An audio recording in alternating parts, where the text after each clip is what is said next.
Welcome to Wednesday Wisdom.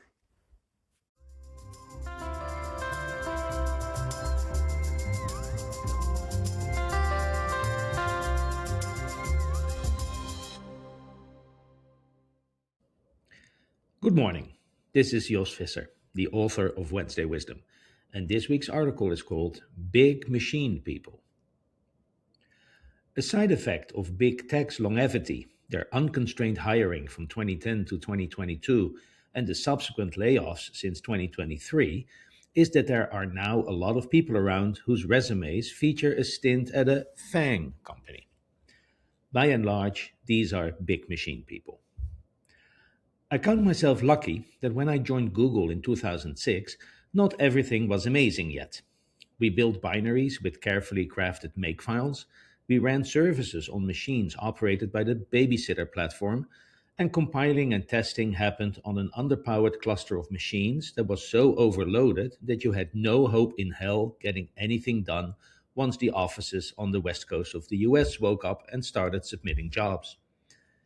Bigtable was only just becoming available, and Spanner was nothing more than a glint in the eye of Jeff Dean. Don't get me wrong, it was already much better than anything I had ever seen, but compared to the Google technology of 2010 and later, it was kind of crappy. Google went on to create one of the most phenomenal internal compute platforms that human ingenuity can imagine and build. A hyper advanced platform that can run services at almost unparalleled scale with a matching and almost unparalleled reliability and security. This reduced most Google engineers from people who build and run advanced infrastructure to people who operate services on top of a big machine. AWS, Facebook, and other people built similar platforms, often modeled after what Google had wrought first. Somewhere in 2018, I was the victim in a Wheel of Misfortune exercise. For those of you not in the know, Wheel of Misfortune is a failure exercise in which a dungeon master presents a production problem that a victim then has to solve. The victim is not allowed to use their computer, but must instead instruct a displayer, who has a laptop and who is projecting, on where to go, which buttons to press, and which commands to execute. When the dungeon master presented their problem, I started giving instructions to the displayer. Go here, execute this command, check this log file, enter this expression into Nebgua, which was a browser plugin for constructing URLs for our monitoring system. The acronym, by the way, stood for Never Edit a Borgmon Graph URL Again. My younger colleagues watched in disbelief and amazement. He's going where? He's doing what? He's issuing which commands? Eventually, another colleague intervened. No, he's not trolling you. That's how we used to do things back in the olden days. My younger colleagues had turned into big machine people, and the only thing they knew was the big machine. An obvious problem with being a big machine person is that if the big machine is broken, it takes detailed knowledge about the big machine's internals to figure out what to do now. It is for that reason that in every year's disaster recovery training, I included a task for someone to roll out a new release without using our CI/CD system, assuming that some disaster had taken it out. Come to think of it, quite a lot of dirt training exercises consisted of scenarios where a part of the big machine was broken. Both for older and newer engineers, a common problem of big machines is that it stops them from doing what they want to do, how they want to do it. I have literally spent hours scratching my head and figuring out how to get a big machine to do something that I knew perfectly well how to do using the basic tools available on the operating system. But I just couldn't find the button, config file, drop-down box, or whatever UI element that the big machine's product managers figured I should use for my operation. Half of the time, I had to eventually come to the conclusion that the big machine didn't let me do whatever it is that I wanted to do, despite that being a completely valid state transition in the underlying system. I don't necessarily like big machines very much. Another problem with big machines is that it turns many engineers into big machine people. What I mean by that is that their entire expectation of the environment that they're operating in is formed by the availability of a big machine for everything. When these people move to another company, they typically find a dearth of big machines, and their tendency is to A, complain about it, saying things like, at Google, dot, dot, dot, and then B, build one. Big machine people want to build big machines because they think that big machines are what every company needs and should want, regardless of the state of the company, regardless of the span of control of the people inside the company, regardless of the company's financial possibilities, and regardless of the time horizon on which the company operates. Many companies, including all startups and most scale ups, cannot afford a big machine or do not have the mindset to build and run one. Building and running a big machine costs oodles of money and takes oodles of time.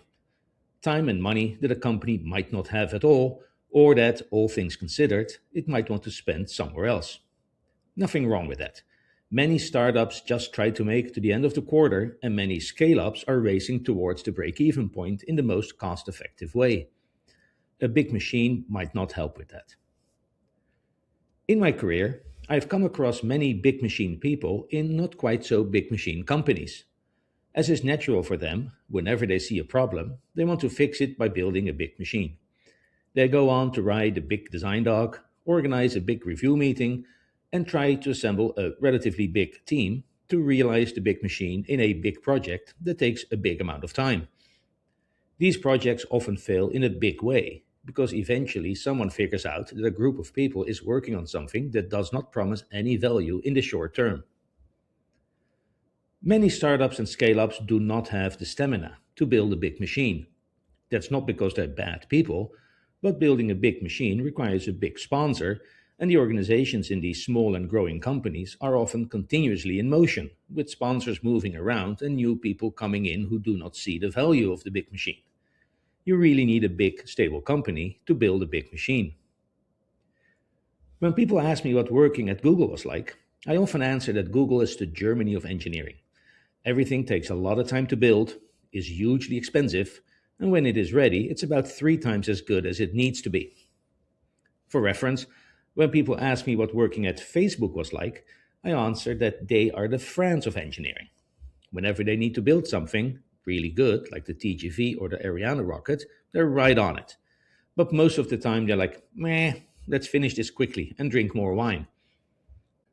I am, at heart, a big machine person, and I regularly need to pull myself away from the brink of writing a big design doc because I realize that right now we are not the people who build big machines for things that are not in our core activity of servicing user requests.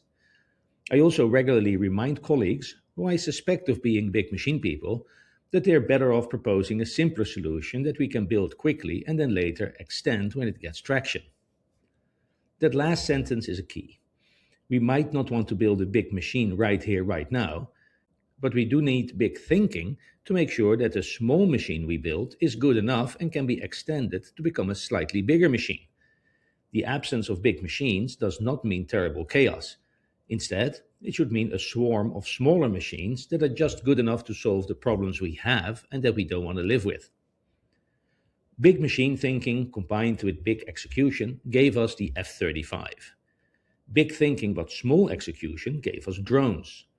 There are definitely use cases for big machines, but as both Ukraine and Iran are showing us right now, a swarm of crappy drones can be quite effective. This also holds for CI/CD, quotas, rate limiting, and load balancing. A big machine works well for these problem areas, but I've seen many small machines that cost 1/10 to build work almost as well, and they usually work more than well enough. Remember, quality is fitness for use. So, unless you're in a big machine company, resist your natural inclinations to design and build a big machine. Instead, consider thinking big, but executing small.